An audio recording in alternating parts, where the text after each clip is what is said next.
We have the most beautiful waterways. We've got awesome countrysides. We have amazing cottage areas. We have the vicinity of Detroit within minutes. Yeah. Like, we have a metropolitan city that is probably the fastest growing and sexiest city in America right now. That person actually either becomes a client, a future client, or a referral client. It's true. There's three things I get out of these people. And sometimes a fourth, a relationship. Yeah, so I always learn one thing: there's never a problem, there's always a solution, right? And I'm treating real estate the same way. So someone will call me and goes, "We've got a problem." I says, "Right." No. I go, "Look, what's the solution to this problem?"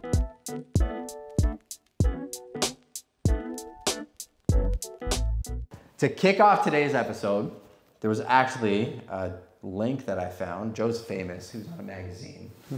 And Joe, actually, his background, super interesting. I'll let him speak to it in a second, but came from hospitality, ran some of the best restaurants in the Windsor area, and has taken that into real estate. He came into real estate green with Mike Seal at a Keyspire conference that I was at with Scott. And man, he just soaked it up like a sponge. He's been the RE/MAX Agent of the Year, 3 times in a row, Hall of Famer? 4 now. 4 now. Mike can't even keep up with him at this point. But I think I credit a lot to his success about how he treats people like family. I know when Rob on our team came down to Windsor, he's like, yeah, I went to meet this guy, I had no idea who he was. Next thing I know, I was at a restaurant with him. I felt like he was part of my family. Yeah. Joe has an aptitude of doing that with people, so we're gonna dig into his thoughts about how to treat customers and give them that level of care and the real estate market. But why don't you first talk about what was your background in the restaurant industry? What type of restaurants did you basically, operate? the age of 21, I opened up my first restaurant. Came out of George Brown College out of Toronto. And I built 5 restaurants after that, 2 big catering companies. And then I evolved into backdoor catering into facilities, which was great. Yeah. But I had my main restaurant, which was my heart and soul was in there. I was gonna say, in Italian background. Yeah, Italian background. I did open up a trattoria. I did open up a pita place, and I also opened up an organic burger place at the same time over the years. So I kind of brought a lot of new things into the city at the time. But my time was up. Yeah, I was. My kids were a bit older. Mind you, I have a new baby now. Yeah. But I wanted to focus on more of just hospitality service for myself, and to go one-on-one with clients. And I tried to figure out what business could I get into. And I always loved real estate. I flipped and bought homes for multiple years. I built all my restaurants. Contracting and understanding contracting was something I grew up with. All my family's in construction. So I basically just went into real estate, and it was awesome. I'm an avid investor, which is great. Learned a lot from the whole Keyspire network and information. Guys like yourself have been awesome because we've built an awesome relationship all across Ontario and some parts of Canada. My partner Mike, he's been 25 years in the business, grinding away, and there's almost nothing he doesn't know. That's true. Actually, and he used to ride bikes with Lance Armstrong, which blew my mind when I found that out the first time. Yeah, we were talking about bikes today. Yeah. It says you've got to get back on a bike. Is he in Panama right now? No, he's home. He just got home from Colombia. So he's been going back and forth to Colombia now, not Panama anymore. And he got married. I'm going to get him on the podcast as well too. Mike's an absolute beast. One of the smartest guys. He was the first guy I met in the Keyspire network. And I think 2 lessons I learned watching you was you just showed up as this eternal student. Even when you were in the restaurant business and you were opening up all these different restaurants, you were always probably trying and testing yourself, and problems were happening, I'm assuming, right? Yeah, so I always learn one thing: there's never a problem, there's always a solution, right? And I'm treating real estate the same way. So someone will call me and goes, "We've got a problem." I says, "Right." No. I go, "Look, what's the solution to this problem?" And that kind of is what I've been doing with my concierge type of service.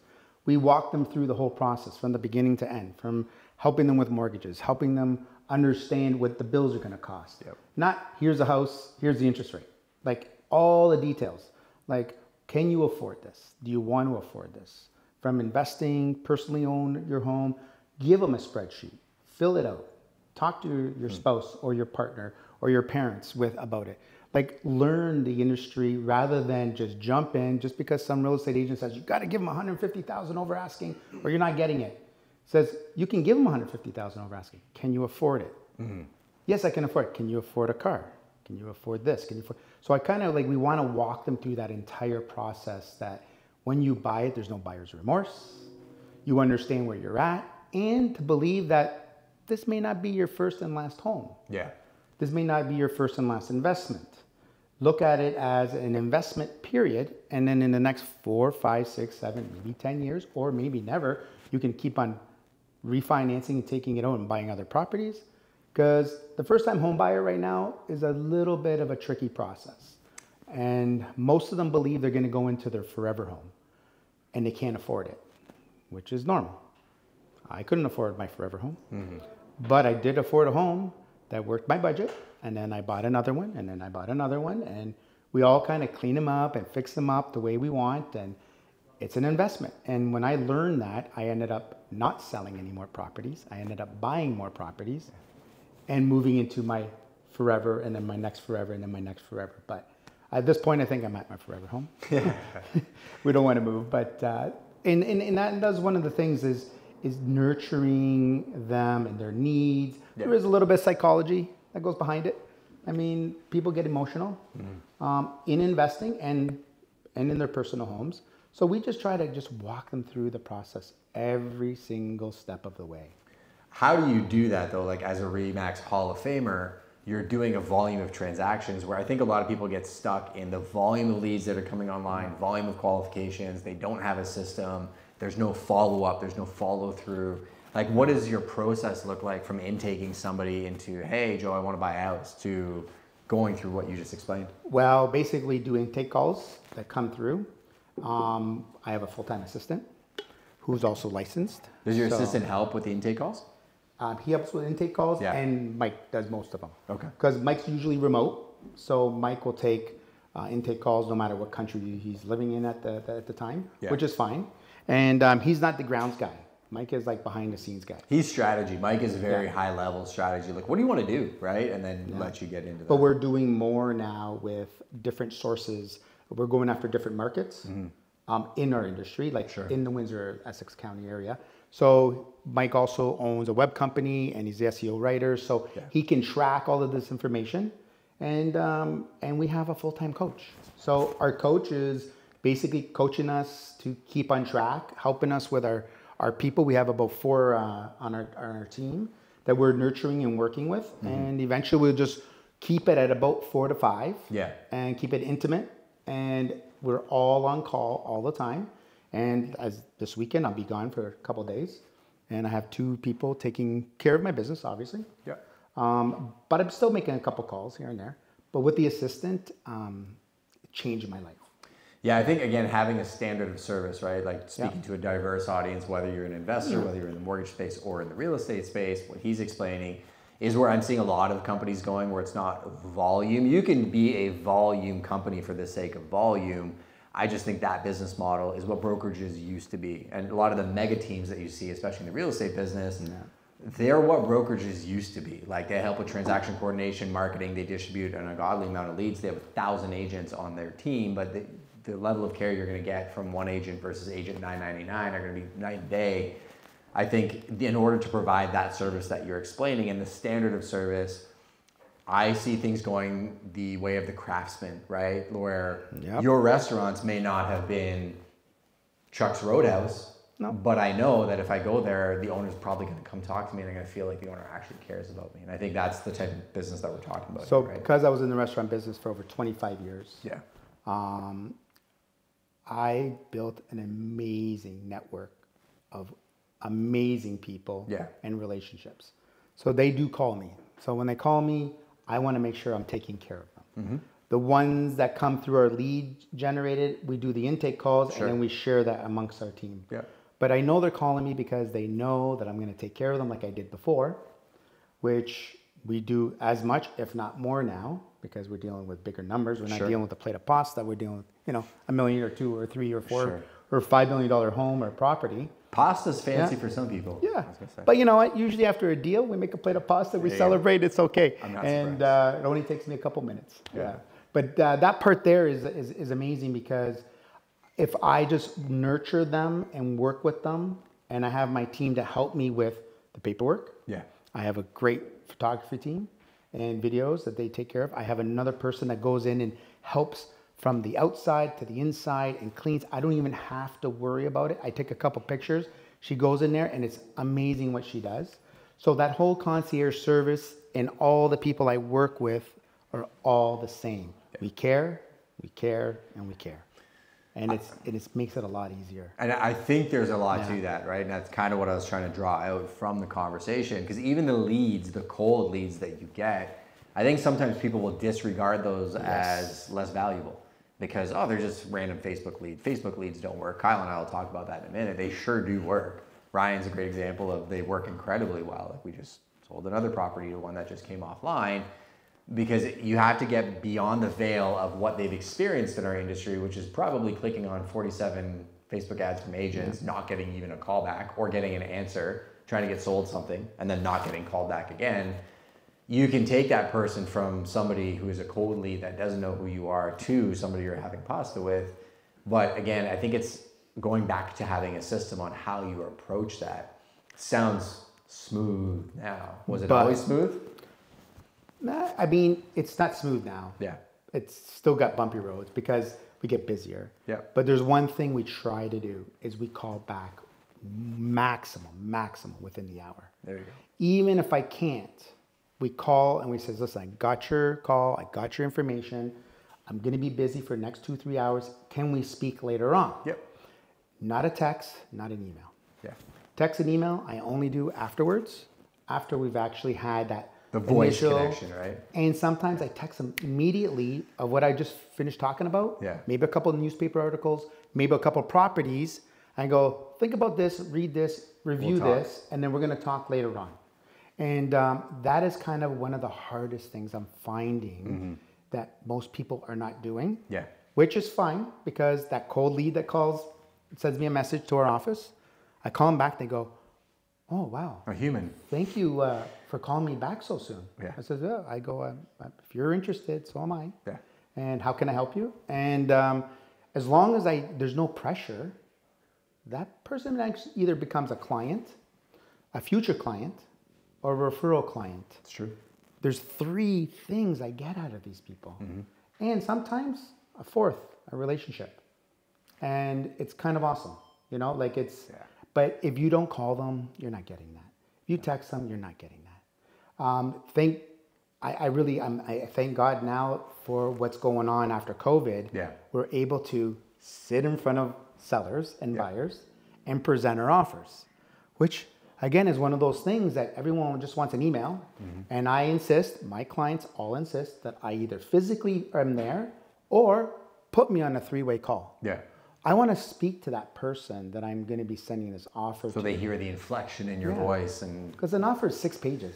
Yeah, it's true. I can't put what I need to put in 6 pages. There's no room for it. And listing agents would get ornery or scared about that because they're like, oh, I'm not going to let Joe talk to my client. He's going to steal my client. That's a scarcity mindset, because he'll probably help me do my job. If you have a property that's overpriced, or the way he presents it may be different than the way that you're saying, because you're just an agent that's trying to get the deal done. If he's like, well, this is the reasoning on why they're coming in, here's where their bank rate is, here's what they have to do to the property, you're working towards the deal, and then it feels better. Like you can get to a place where everybody wins in a transaction. It's just the consumer's mindset sometimes isn't that way. You can make them comfortable too. Yeah. There's no tension. Yeah. So if you can just get make them laugh, right? Yeah, you make them laugh. Obviously there's pros and cons to everybody's home. Try to focus on the good parts of their home. Yeah. And it says, these things do need to be looked at, and there's an attention to detail that, that the future buyer is going to have to look into. Sure. So that'll be based on either an amendment or a price that I'm bringing towards the table. But you can't do that in an offer. It's just $4.99. Yeah. And they're like, I don't like the offer.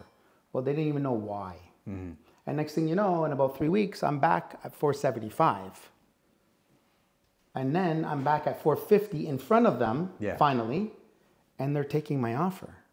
But if they just let me be in front of them at $4.99, I could have explained it a little better, because sometimes not every agent that's selling, a listing agent, knows what to tell their client, because they're not trained.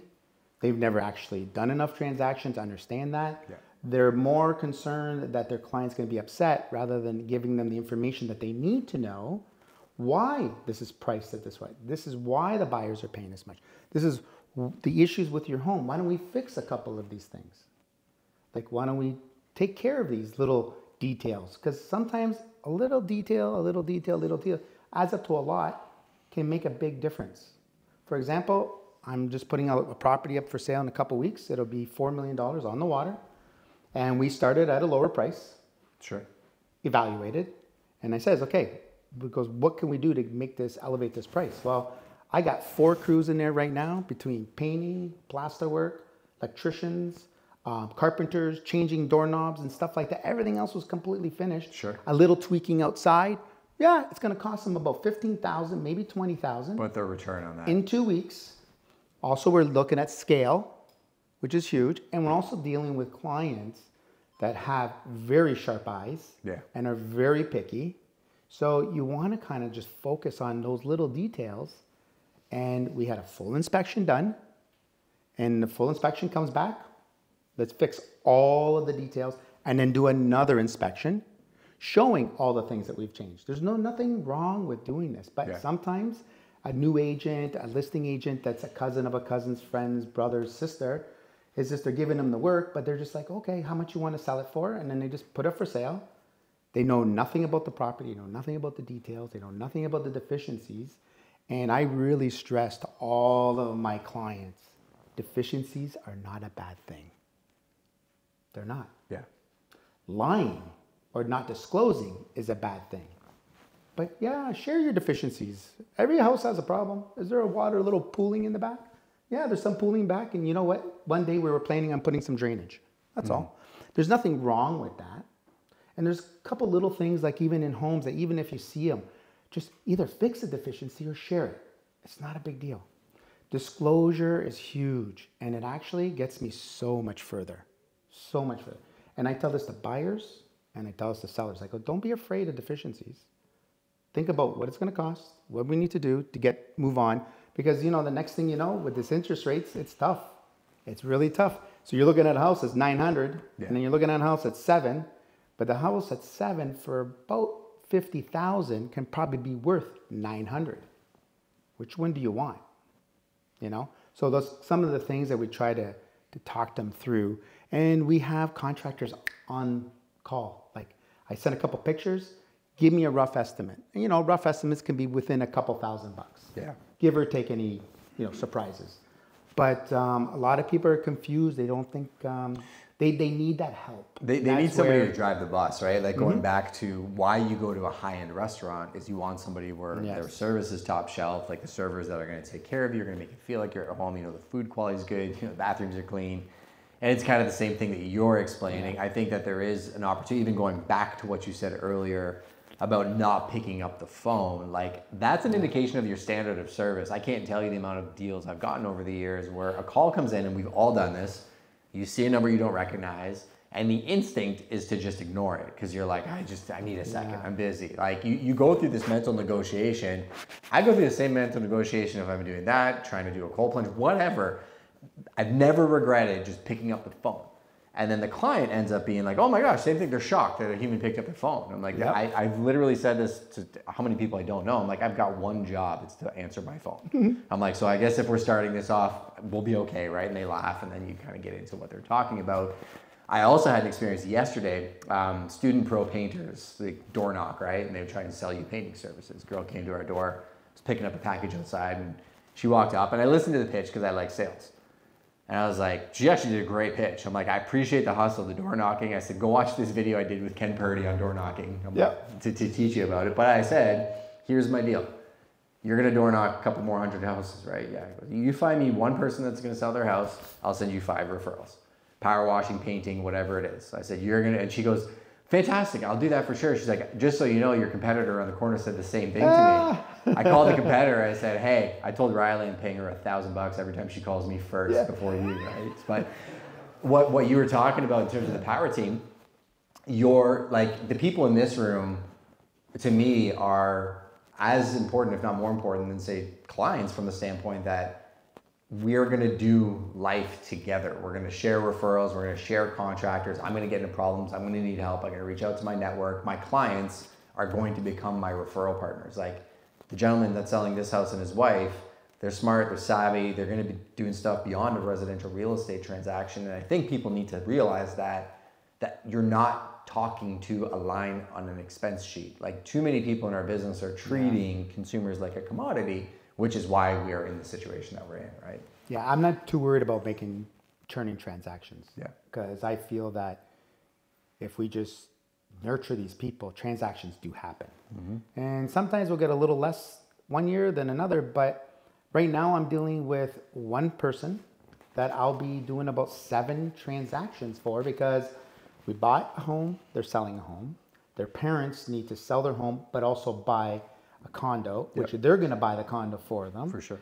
And the sister asked me to go and take a look at their home. So it's like 5 deals out of 1, only because, and the messages are awesome. Like sometimes my wife I'll be sitting there and she goes, "What are you smiling about?" And I'm like, "Well, they said something really nice." You know what I mean? And sometimes it's weird. I get a little emotional because, you know, I got another 5-year-old at home. So it keeps me emotional. And it's just like, that's awesome. It's just really nice that someone says, "Thank you for everything you've been doing for us." Yeah. And honestly, that's what I want to do. We don't get that recognition all the time, but it doesn't matter. Sure. I don't need the recognition from the client, but when they make those comments, it's awesome. Yeah. Because I already know. I mean, my kids need recognition all the time. But as an adult, I know I'm doing a great job, and I know they're appreciating it. Sometimes people just don't come out and say it because they're paying me a lot of money to do it. But at the same time, it's like, it feels so good. And I'm like, I did it. You know, and my first one was I did the Buffini course right at the beginning. Sure. So we're about maybe 6 months into the game. And he kept on saying constantly, if you can just keep everyone comfortable and understanding, you'll always do well with it. Mm-hmm. So some lady called me up after 2-3 meetings and she goes, "You know, I want to work with you because, you know, you make me feel comfortable." I hung up the phone, I'm jumping up and down, and my wife's going, "What are you doing?" He goes, "I made her feel comfortable." That's what I did. That was my goal. And it was like an achievement that I knew I can do, but you know, you got to hear it. And then I felt it, which was awesome. And ever since then, I've been trying to play all the agents that call me, always asking, you know, what do we need to do in this market? And, you know, they ask for advice.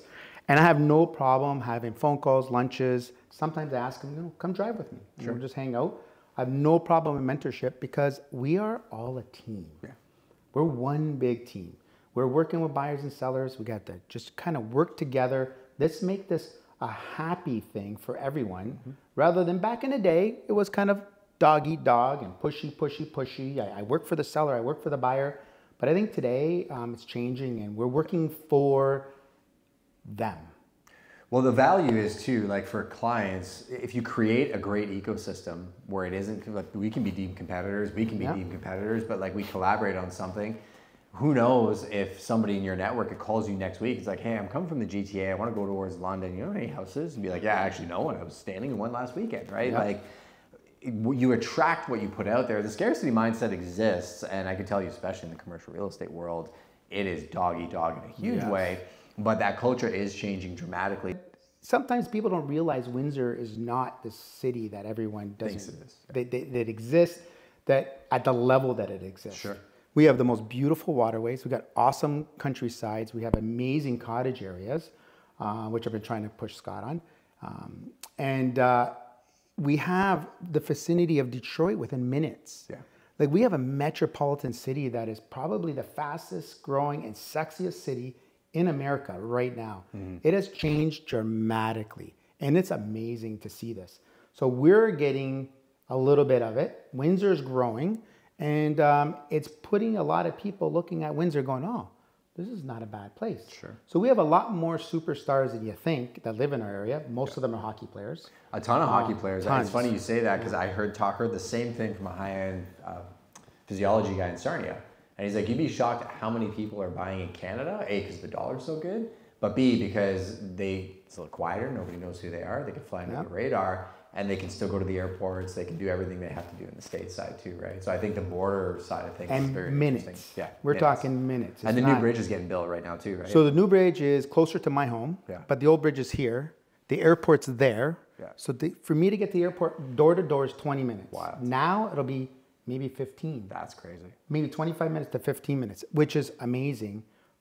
And I live in Canada.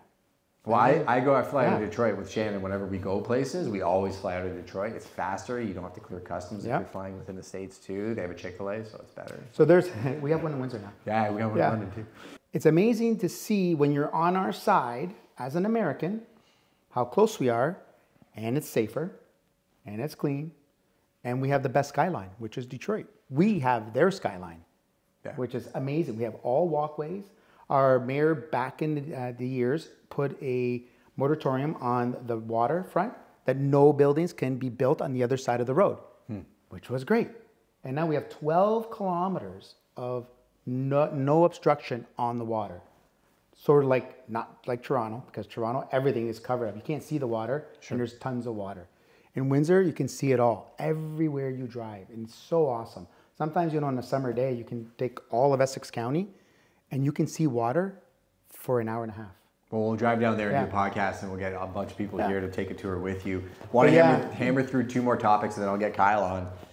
So how is the real estate market currently in Windsor in terms of the last couple of years and all the ups and downs? So we have basically a population growth of almost like 2.5% to 3% right now. Okay. We're getting about 1,000 people a month. We have $15 billion in infrastructure that's being built between the hospital, the bridge, and the new battery plant. We're out of control right now. We don't know what to do. So sales are still happening. Prices have they gone up since last year? Sales year? are happening. Prices are climbing slowly. Yeah, like in what, the resale, 2-3% on the resale? 2 to 3% a month. Yeah. But it's on the resale. We're doing very, very, very little in new construction. So we'll talk about that with Kyle, but I think that's. But they're preparing. Yeah. We got about 1,800 lots already allocated, already approved, ready for the shovel to go into the ground. But no one's going to start until the next twist. And you guys did a big change with accessory dwelling units. I know they basically unlocked zoning to allow for accessory dwelling units. Is that still happening? Are people adding garden suites and secondary units on properties? So I'm working on it. Kelly Coswell started her quick little show, which is awesome. We're doing that.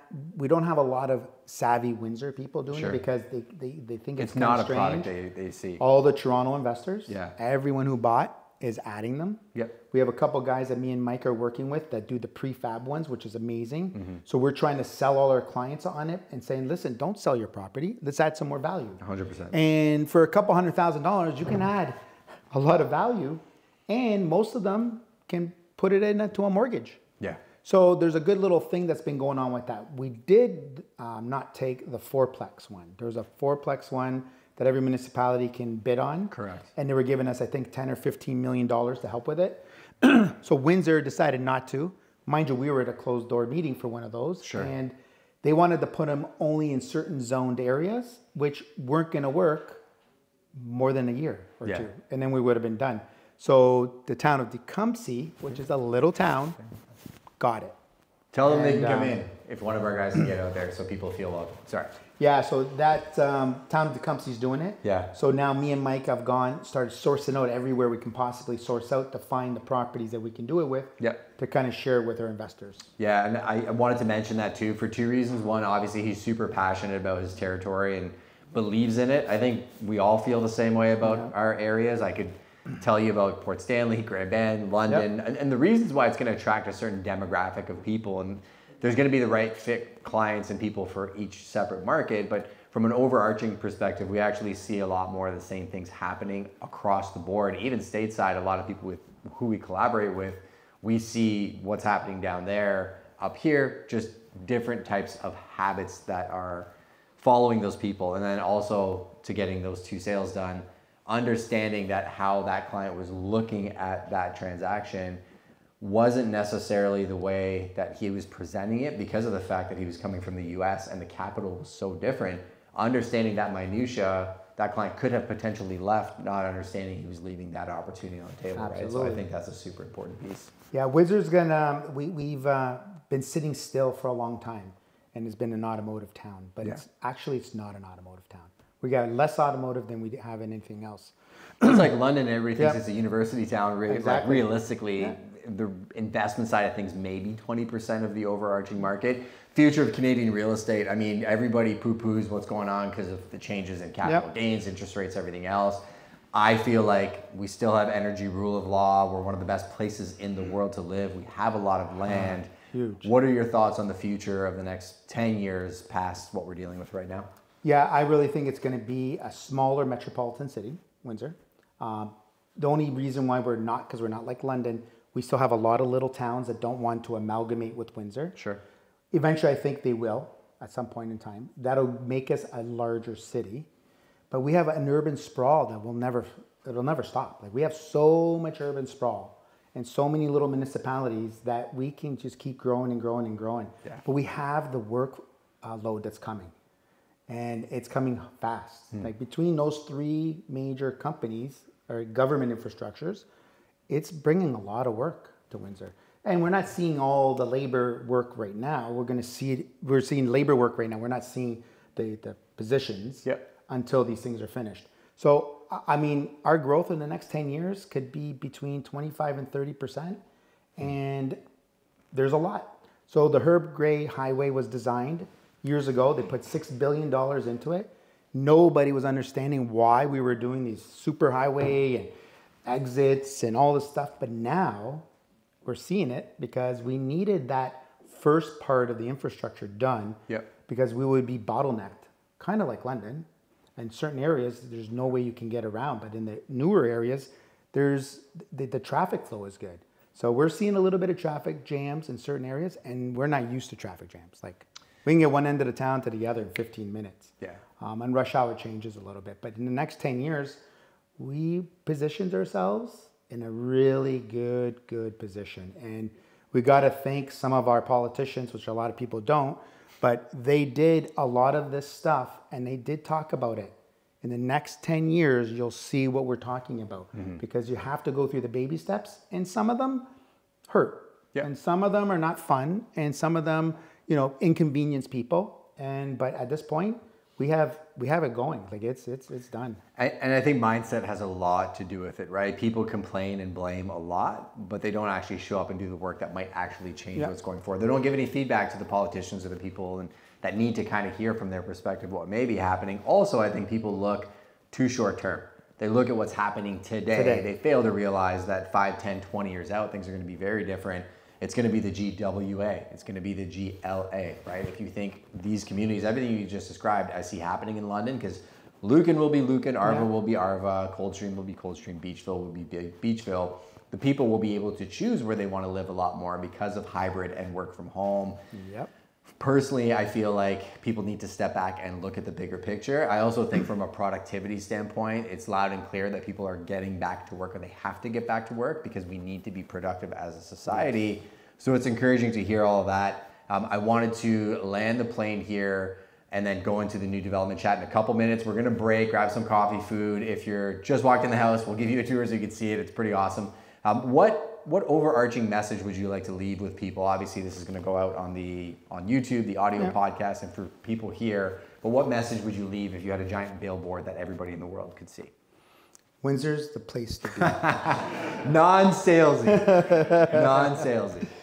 But it's not salesy. I'm just we kidding. have culture. We have water. We have fishing. We have snowmobiling. We have trails for biking. We have so many farms, like you can go and grab fresh fruit and stuff. I drive down the road and I get eggs all the time from one of the farmers down the road. It's that culture that we have in Windsor is something a lot of people never seen. Now that we have this job infrastructure, we have the road infrastructure, we have the developments coming, and the government funding a lot of it, it's gonna just put us in a better place. But at the same time, it's a great region to live. And our weather is awesome. And we have pricing, we're still good. I mean, new construction's different. Well, every headline you read is like, homes are unaffordable because they're just talking about the GTA in Vancouver. That's all they're talking about. Do a 45-minute radial around London and trust me, you'll find homes that are under 500,000. Going back to I think my favorite thing about you, knowing you as long as I have, is you love people. That client that you sent me last week, conversation we were having on him, I met him. Yeah. Like, it feels like he's more than a client.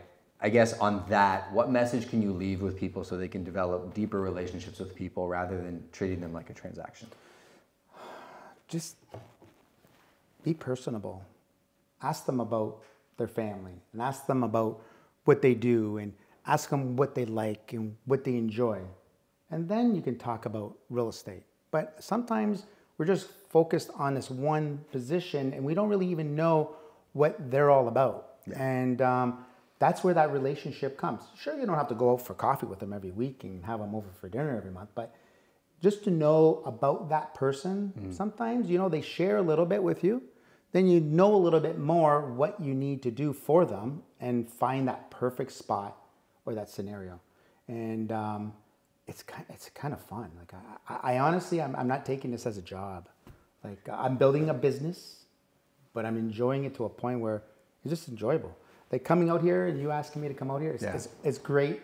Gives me an opportunity to go see my son up in Guelph. Yeah, he's got great hair, just like Joe. Yeah, but it's great to be a part of people's lives, and then they're sphering you. They're your sphere. Like they're sharing that relationship with other people, and it builds your business. It's great. It's a good feeling. And I'll leave you guys with this message. I always say, whatever you do, whether you're in real estate, mortgages, business, entrepreneurship, whether you're creative, you want to find the intersection of what you're good at, what you know, and what people will pay you for. And the more you do the thing you're good at, probably the more you'll end up falling into the people that do actually want to work with you. And we've talked about this, even on like the social media stuff. I'm literally everywhere, but I love doing video. I love editing. Joe, you have a great social media presence as well too, but I think your superpower is actually more feeding people, having them at your house. And I want people to be encouraged by that. You don't need likes, you don't need followers, you don't need subscribers. There's so much fake stuff on social media. What you need is an actual relationship. And if it starts with one person at your kitchen table before you get to that point, I said like the best content I'd ever want to see is somebody like Nico following him around with him just mic'd up, not even knowing there's a cameraman, watching him sit down, you know, hold court, eat with people, hang out and talk. And that's not what the idea of these masterminds are. They're behind the doors conversations. Some stuff will stay here and not be public online. Other stuff will be, but it's just a look behind the glass. So take your time, meet Joe, introduce yourself to him. I appreciate you, brother, and we'll get to Kyle in a few minutes here. Thank you.